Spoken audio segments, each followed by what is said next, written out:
20 minute आज के trading सत्र जो कि हफ्ते का आखिरी दिन है, वहां पे क्या होनी चाहिए आपकी स्ट्रैटेजी, क्या होनी चाहिए रणनीति, उसके लिए हम आपको गाइड करेंगे। तो तैयार हो जाइए क्योंकि ढेर सारे अपडेट्स आपको बताने हैं। सबसे पहले हम शुरुआत करेंगे ग्लोबल मार्केट से, किस तरीके के संकेत आ रहे हैं उसको विस्तार से डिस्कस करेंगे मेरी सहयोगी प्रियंका के साथ। उसके बाद बाजार पर रणनीति बताने के लिए हमारे साथ जुड़ेंगे सेंट्रम ब्रोकिंग के नीलेश जैन। उसके बाद खबरों वाले शेयर्स पर पूरी डिटेल देंगे शरद, और आखिरी में कमोडिटी बाजार का भी एक जायजा लेंगे और उस पर आउटलुक भी जानेंगे। और उसके लिए HDFC सिक्योरिटीज के तपन पटेल हमारे साथ जुड़ेंगे। तो चलिए आगे बढ़ते हैं और सबसे पहले ग्लोबल बाजारों पे ही रुक करते हैं। तो कल एक बार फिर जो है यूएस बाजारों में गिरावट हमें देखने को मिली। यूएस यूक्रेन और रशिया के बीच में जो तनाव चल रहा है उसका असर हमें इन बाजारों पर देखने को मिला, और 30 नवंबर के बाद डाउ जोन्स में सबसे भारी बिकवाली देखने को मिली। अगर मैं परसेंटेज टर्म्स की बात करूंगी उसका असर आज आप एशियाई बाजारों में भी पूरी तरीके से देख सकते हैं। निकाई अभी करीब 300 अंकों से ज्यादा की आपको गिरावट दिखा रहा है। वहीं कॉस्पी में भी लगभग 1% की आप डिक्लाइन देख रहे हैं। वहीं अगर SGX निफ्टी की बात करूं तो 90 अंक टूटकर फिलहाल वो 17,200 के पास वो ट्रेड कर रहा है। तो आज जो है देखा जा सकता है कि बिकवाली हावी हो सकती है। पर आइए चलिए जानते हैं कि और अन्य इंडेक्स और कौन से चीजें हैं जो कि ग्लोबल मार्केट्स को इफेक्ट कर रही हैं, और उनका असर हमें कल भी देखने को मिला और आज जो है एशियाई बाजारों पर भी वो फैक्टर्स हावी रह सकते हैं। उसके लिए मेरी सहयोगी प्रियंका के पास चलते हैं। Priyanka, very good morning. बताइए किस तरीके से आप संकेत देख रही हैं और अभी SGX निफ्टी आपको और किन लेवल्स पे दिख रहा है?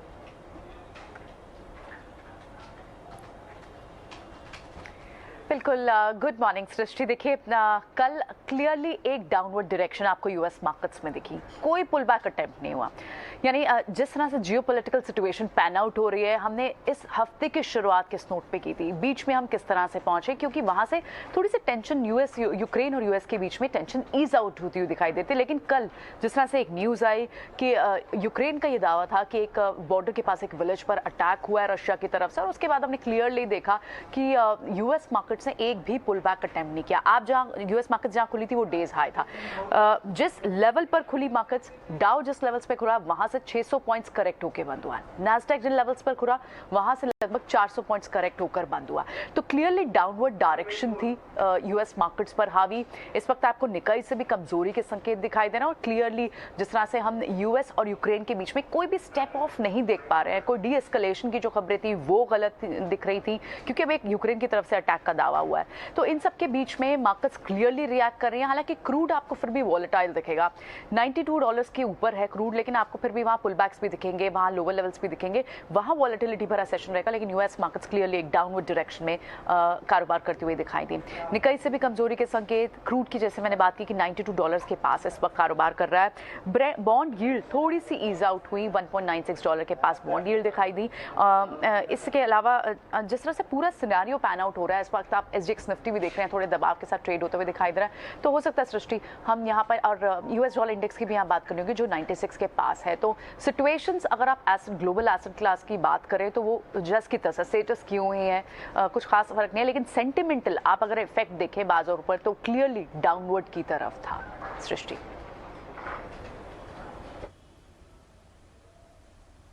जी बिल्कुल प्रियंका, धन्यवाद ये पूरी डिटेल्स हमारे दर्शकों के सामने रखने की। तो क्लियरली आज देख सकते हैं कि बेयर्स का ग्रिप थोड़ा सा मार्केट्स पे ज़्यादा रह सकता है, बिकवाली हावी हो सकती है। पर एक जो हाईलाइट किया प्रियंका ने कि बॉन्ड यील्ड्स अब 2% से नीचे आ गई हैं, तो वो कहीं ना कहीं अब राहत की थोड़ी सी सांस वहाँ पर हम ले रहे हैं। पर चलिए अब आपको बता देते हैं कि संस्थागत निवेशकों के आंकड़े किस तरीके से कल देखने को मिले हैं। तो एक बार फिर FIIs की यहाँ पे बिकवाली हमें देखने को मिली, और वो लगाया भी जा रहा था जिस तरीके से मार्केट्स में उतार चढ़ाव कल हम देख रहे थे। FIIs फिर से बिकवाली के आंकड़े के साथ करीब 1240 करोड़ से ज्यादा की उन्होंने कैश मार्केट में बिकवाली की है। वहीं DIIs ने सहारा दिया हुआ है, एक बार फिर से 900 करोड़ से ज्यादा की उन्होंने खरीदारी की है। पर FIIs ने इंडेक्स फ्यूचर्स में करीब 890 का वहां पे पॉजिटिव आंकड़ा है, और इंडेक्स ऑप्शंस में 7000 करोड़ से ज्यादा की वहां पे खरीदारी हुई है।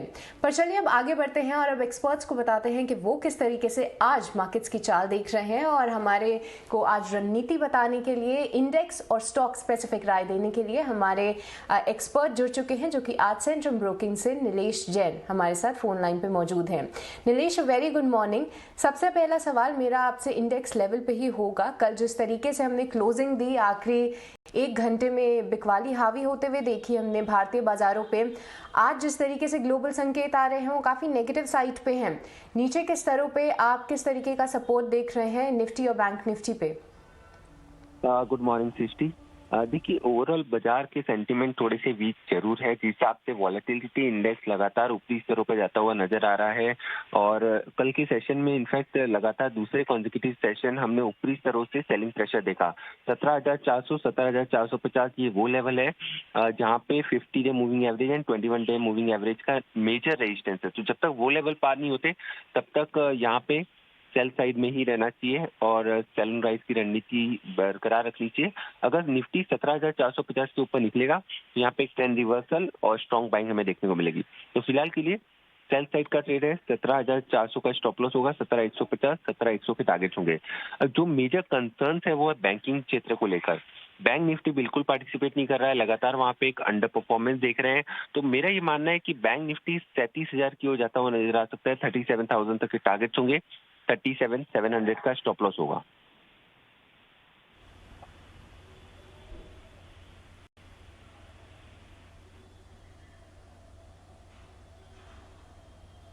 आवाज नहीं आ रही कुछ।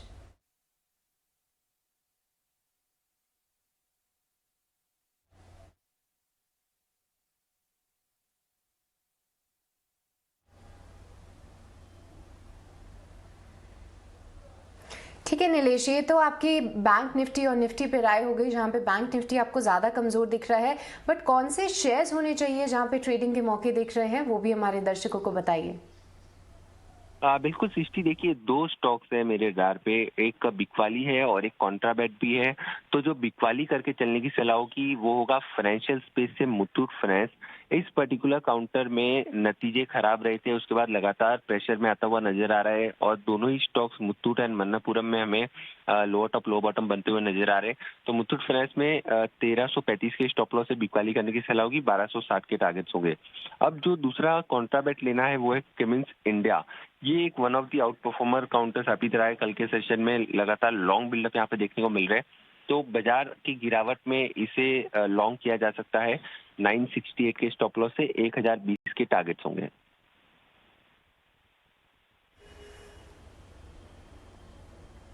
ठीक है नीलेश, पूरी ट्रेडिंग कॉल्स और निफ्टी और बैंक निफ्टी पे क्या आप रुख देख रहे हैं वो हमें दर्शकों को बताने के लिए। तो बैंक निफ्टी जो है वहां पे वीकनेस ज्यादा है। अगर निफ्टी में आज अगर ट्रेड करना है तो बिकवाली का ही ट्रेड सामने आया है। 17,400 का यहाँ पे आपको एक स्टॉप लॉस मेंटेन करना है और इसके टारगेट्स जो निकल कर आ रहे हैं वो 17,150 से लेकर 17,100 के बीच में है। और इसी के साथ 2 ट्रेडिंग कॉल्स भी हैं जो निक्की नीलेश की तरफ से आई हैं। वो है कमिंस इंडिया पे उन्होंने बाय कॉल दिए हैं 1020 के लक्ष्य के लिए और 970 के आसपास यहाँ पे अपना स्टॉप लॉस मेंटेन करना है। वहीं मुथूट फाइनेंस में जो कि काउंटर कई दिनों से एक गिरावट दिखा रहा है, वहां पे बिकवाली हावी हो रही है। 1260 के टारगेट्स वहां पे रखिए और ऊपरी स्तरों पे 1335 का वहां पे स्टॉप लॉस लगाना है। और सिर्फ यही नहीं, हम आपको और भी कमाई के मौके देंगे। और आज किन शेयरों पर रखें नजर, ये हमें रिलायंस सिक्योरिटीज की तरफ से भी ट्रेडिंग कॉल आई है। यहाँ पर ONGC पे इन्होंने खरीदारी की राय दी है। 184 के टारगेट्स के साथ यहाँ पे आप ट्रेड करें। 165 का यहाँ पे स्टॉप लॉस लगाना है। कच्चे तेल में जिस तरीके से उसके ब्रेंट क्रूड के दाम बढ़ रहे हैं, ये काउंटर लगातार मजबूती के साथ ट्रेड कर रहा है और रिलायंस सिक्योरिटीज भी आज इस पे पॉजिटिव है। पर बिकवाली का ट्रेड भी इन्होंने आपको दिया है, जो कि ग्लेनमार्क पे ये सेल कॉल दिया है इन्होंने। 460 के टारगेट्स के लिए यहाँ पे आप ट्रेड करें। 490 का आपको स्टॉप लॉस लगाना है। पर चलिए अब आगे बढ़ते हैं और आज कई सारे शेयर्स हैं जहां पे आपको नजर रखनी है खबरों के दम पे। और वो क्या है पूरी लिस्ट, वो हमारे साथ बताने के लिए मेरे सहयोगी शरद दुबे जुड़ चुके हैं। शरद, बताइए। गुड मॉर्निंग सृष्टि। तो सबसे पहले हम लेंगे नतीजों पे फोकस रहेगा, अंबुजा सीमेंट्स पे रहेगा फोकस। और यहाँ पे जो है नंबर्स जो देखा जाए तो मिले जुले ओवरऑल देखे गए हैं। रेवेन्यू जो है लगभग इनलाइन देखा गया है और जो पैट है वो भी ऑलमोस्ट इनलाइन देखा गया था, अनुमान के मुताबिक था। ऑलमोस्ट ग्रोथ 6% देखा गया था। हालांकि एबिडा में जो है थोड़ी सी जो एस्टिमेट्स के कम नंबर्स देखने को मिले हैं। यहाँ पे एबिडा लगभग आप देख सकते हैं ऑलमोस्ट 26% जो है गिरावट देखने मिली थी। मार्जिन्स में भी दबाव देखने मिले थे। याद रखिए जो सर्ज इन प्राइसेस हुए आपके कोल की और आपकी जो रॉ मटेरियल प्राइसेस की, उसके कारण ये इम्पैक्ट देखने मिला था। और इसके आगे भी जो है एक इम्पॉर्टेंट अनाउंसमेंट आई है आपकी जो कैपेक्स एक्सपेंशन को लेके। लगभग 3500 करोड़ का कैपेक्स आउटले है अंबुजा सीमेंट ने किया है। इसमें ये जो कैपेक्स है ये 2 एप्लीकेशंस होगी। सबसे पहले almost 7 million turns per annum का एक जो आपका ग्रीनफील्ड सीमेंट प्लान है उसके लिए एक लगेगा, और दूसरा लगेगा आपका जो 3.2 मिलियन टन्स पर एनम का एक ब्राउनफील्ड एक्सपेंशन प्रोजेक्ट होगा क्लिंकर का। तो ऑफकोर्स जो आप देख सकते हैं कि जो कैपेक्स की इन्वेस्टमेंट्स है अंबुजा सीमेंट्स पे जो है फोकस इस पे भी रहने वाला है। दूसरा स्टॉक रहेगा HAL, जिस पे हम बात करेंगे। यहाँ पे जो है एक इनकम टैक्स रिलीफ मिली है। अब देखा जाए तो जो एक R&D एक्सपेंडिचर होती है वहाँ पे उसको कैपेक्स के जैसा कहा गया है, और लगभग 710 करोड़ का एक इनफ्लो, एक रिफंड जो है ये मिलने वाली है। तो इसके लिए स्टॉक में जो है स्पेशली फाइनेंशियल्स में अच्छी परफॉर्मेंस देखने मिल सकती है अगले तिमाही में। ऑफ कोर्स आपके रिलायंस ले लीजिए, अदानी ग्रुप ले लीजिए, NTPC ले लीजिए, ये सारे एनर्जी शेयर्स भी अब फोकस में रहने वाले हैं। कल जो है अनाउंसमेंट हुई थी पहली फेज़ आपकी जो ग्रीन हाइड्रोजन पॉलिसी की, तो उसके कारण ये बहुत सारे अन्य शेयर्स जो हैं ये भी फोकस में रहने वाले हैं आप दिन के ट्रेड में। और हालांकि कल रिलायंस में भी जो एक अच्छी मूवमेंट देखने मिली, स्टॉक 1% से ऊपर था। अब लुपिन की बात करते हैं तो यहाँ पे फार्मा स्पेस में यहाँ पे उनको एक FDA अप्रूवल मिल चुकी है उनके सप्लेटल न्यू ड्रग के लिए। अब देखा जाए तो ये जो है आपकी फंगल ट्रीटमेंट के लिए काम आएगी।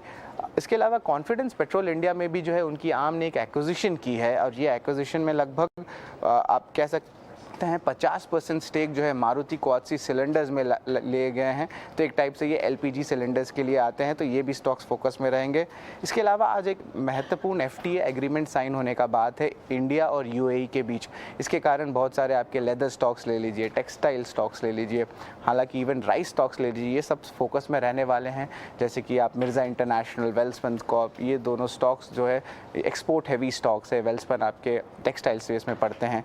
हिंदुजा ग्लोबल सॉल्यूशंस पे भी आज फोकस रहने वाला, और यहाँ पे जो है एक इम्पॉर्टेंट कॉर्पोरेट एक्शन का एडजस्टमेंट है। वो ऑफकोर्स वो एक्वायर कर रहे थे अपने मीडिया आर्म जो नेक्स्ट डिजिटल कह रहे थे, और उसका जो शेयर स्वैप रेशियो है ध्यान से याद कीजिएगा 20:63 का शेयर स्वैप रेशियो है। और इस शेयर स्वैप रेशियो के कारण जो है जो पब्लिक शेयर होल्डर स्टेक है वो घट जाएगी और ऑलमोस्ट 33% से 26% तक हो जाएगी। तो ये एक इम्पॉर्टेंट ट्रिगर रहेगा स्टॉक्स में आपके लेके। और ऑफकोर्स ये बोनस के ऊपर भी इस पे बात की गई। और आखिर में बात करेंगे कोल इंडिया की। इसमें तीसरे तिमाही की एक मैनेजमेंट कॉल आई थी और उसमें एक इम्पॉर्टेंट अनाउंसमेंट्स आया था जहाँ पे वो कह रहे हैं कि FY22 में ऑलमोस्ट 67 करोड़ टन का जो है शिपमेंट का लक्ष्य है।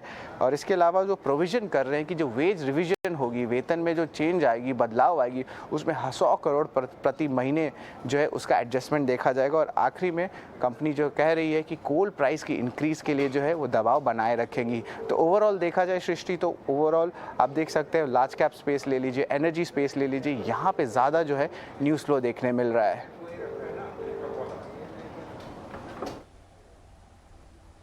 धन्यवाद शरद, ये पूरी लिस्ट हमारे दर्शकों के सामने रखने की। पर आपका जो आखिरी स्टॉक था कोल इंडिया, उस पर आज ब्रोकरेजेस की भी नजर है। CLSA ने रिपोर्ट निकाली है जो कि बाय रेटिंग के साथ उन्होंने 205 के टारगेट्स दिए हैं। इनका जो आप जिक्र कर रहे थे कि कंपनी दाम बढ़ाने के लिए पूरी कोशिश कर रही है, CLSA का भी उसको इंतजार है कि कब कंपनी दाम बढ़ाएगी। पर इन्होंने एक और फैक्टर हाईलाइट किया है कि आगे चल के कंपनी का जो केपेक्स है उसके प्लान्स के चलते उनका जो डिविडेंड है वो कहीं ना कहीं कैप रह सकता है। मतलब डिविडेंड जो है इतना अच्छा नहीं दे पाएगी कंपनी, क्योंकि आगे कंपनी के कुछ क्षमता विस्तार के प्लान्स हैं। बट इसी के साथ कंपनी का जो ग्रोथ आउटलुक है वो काफी मजबूत है, और कहीं ना कहीं जो कंपनी ने ऑपरेशनल गाइडेंस दी है वो अचीव करते हुए कंपनी नजर आ सकती है। इसी के साथ आपने जिक्र किया था अंबुजा सीमेंट्स का, यहाँ पे भी मैं दर्शकों को ब्रोकरेजेस की क्या राय है वो बता दूं। जैसा कि आप बता रहे थे कि नतीजे अंबुजा सीमेंट्स के कमजोर देखने को मिले हैं। यहाँ पे UBS ने न्यूट्रल रेटिंग के साथ 420 के लक्ष्य सुझाए हैं। इनका कहना है कि जो नतीजे थे वो अनुमान से कम थे। प्रॉफिटेबिलिटी यानी मुनाफा जो गिरा है वो इनके अनुमान से ज्यादा वहां पे गिरावट देखने को मिली है। साथ ही साथ अगर इनके वॉल्यूम्स देखें तो साल दर साल वहां पे 1% की गिरावट भी देखने को मिली है। इसके अलावा पावर ग्रिड पे आज जेपी मॉर्गन की नजर है। उनका कहना है कि अब ये एक डिफेंसिव प्ले है जहां पे 8% की डिविडेंड यील्ड हमें देखने को मिलती है और आगे चल के ग्रोथ मोमेंटम और ग्रोथ पिकअप जो है वो आने वाले समय में पावर ग्रिड का काफी स्ट्रांग है। ये 3% ईपीएस का अपसाइड देख रहे हैं फाइनेंशियल ईयर 23 से फाइनेंशियल ईयर 25 के बीच में, और वैल्यूएशंस के लिहाज से भी ये बता रहे हैं कि 9.7 का पीई है और 1.7 का प्राइस टू बुक वैल्यू है FY23 के लिए, पर वो इतने डिमांडिंग नहीं है फिलहाल। और आखिरी में लाइफ इंश्योरेंस कंपनीज पे आज CLSA की पॉजिटिव रिपोर्ट आई है, क्योंकि जितने भी लाइफ इंश्योरेंस काउंटर्स हैं हम वहां पे कई दिनों से गिरावट देख रहे हैं। CLSA का मानना है कि अब जाके यहाँ पे जो रिस्क रिवॉर्ड है वो काफी मजबूत हो चुका है। सेंसिटिविटी एनालिसिस अगर वो करें तो 6 से 7% की जो ग्रोथ है कहीं ना कहीं ये भाव में अभी शामिल है, पर आगे चल के ये मानते हैं कि SBI लाइफ पे अगर आपको टारगेट्स देखने हैं तो इन्होंने 1600 के टारगेट्स दिए हैं, वहीं मैक्स फाइनेंशियल्स पे 1150 के लक्ष्य सुझाए हैं और ICICI प्रूडेंशियल पे 660 के अपने टारगेट्स बता रहे हैं। तो ये सभी जो स्टॉक्स हैं वो आज ब्रोकरेज के फोकस में हैं। पर चलिए अब आगे बढ़ते हैं और अब कमोडिटी बाजार पे भी नजर डाल लेते हैं। जबरदस्त एक्शन देखने को मिल रहा है, चाहे वो बुलियन मार्केट हो, चाहे वो कच्चे तेल की चाल हो या फिर बेस मेटल हो। बट चलिए अब इस पे क्या बन रही हैं आज के लिए ट्रेडिंग कॉल्स, उसके लिए हमारे साथ HDFC सिक्योरिटीज के तपन पटेल जुड़ चुके हैं। तपन, अ वेरी गुड मॉर्निंग। जैसा कि हम देख रहे हैं जबरदस्त एक्शन है, रूस और यूक्रेन की जितनी भी खबरें आ रही हैं वो सारे ही काउंटर्स को इम्पैक्ट कर रही हैं, पर आज ट्रेडिंग किस में की जाए और क्या लेवल सुझाएंगे आप? जी गुड मॉर्निंग। जी बिल्कुल, कमोडिटी मार्केट्स में वोलेटिलिटी हाई है और ये हफ्ते में हमने काफ़ी उठापटक दिखी है। पहले रैली आई थी, बाद में परसों एक सेलिंग प्रेशर देखा था, लेकिन फिर से जो कंसर्न रेज हुए रशिया और यूक्रेन की वजह से, तो फिर से गोल्ड और सिल्वर दोनों में बाइंग शुरू हुई है। तो ट्रेडिंग के पर्सपेक्टिव से मुझे लगता है गोल्ड अभी भी स्ट्रांग रहेगा।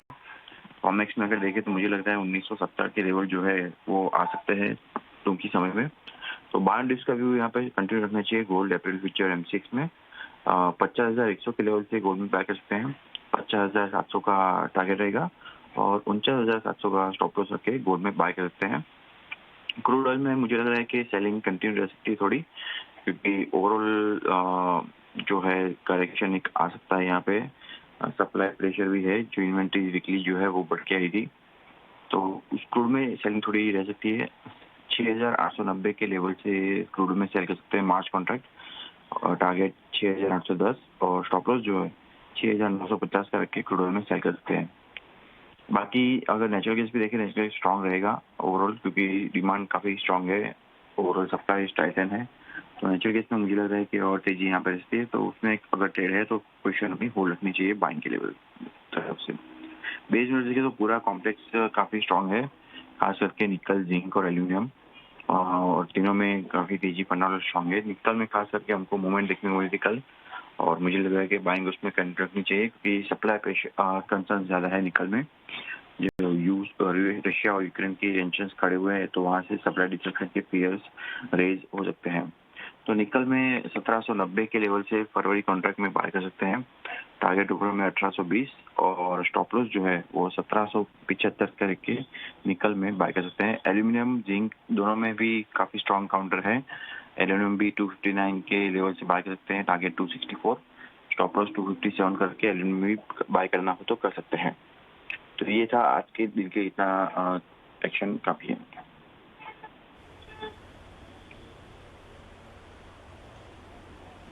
जी बिल्कुल, धन्यवाद तपन। ये हमें हमारे दर्शकों को ट्रेडिंग कॉल्स देने के लिए एक बार फटाफट से मैं फिर से रिपीट कर देती हूँ हमारे दर्शकों के लिए। गोल्ड के अप्रैल कॉन्ट्रैक्ट में खरीदारी करनी है 50,100 पे, यहाँ पे आपको बाय कॉल इनिशिएट करना है। यहाँ पे जो लक्ष्य होगा वो 50,700 का होगा और यहाँ पे 49,700 का आपको स्टॉप लॉस मेंटेन करना है। वहीं क्रूड ऑयल में मार्च कॉन्ट्रैक्ट जो है वहाँ पे आप बिकवाली कर सकते हैं। 6890 के स्तरों पे आप बिकवाली करिए। यहाँ पे टारगेट्स होंगे 6810 के और यहाँ पे स्टॉप लॉस 6950 का आपको मेंटेन करना है। और फरवरी के निकल कॉन्ट्रैक्ट में आप बाय कॉल इनिशिएट कीजिए। यहाँ पे 1790 पे आपको एक बाय कॉल इनिशिएट करना है। टारगेट होगा 1820 का, स्टॉप लॉस लगाना है 1775 का। पर चलिए अब आगे बढ़ते हैं और दिग्गज किन सेक्टर्स पे बुलिश है अब आपको ये भी बता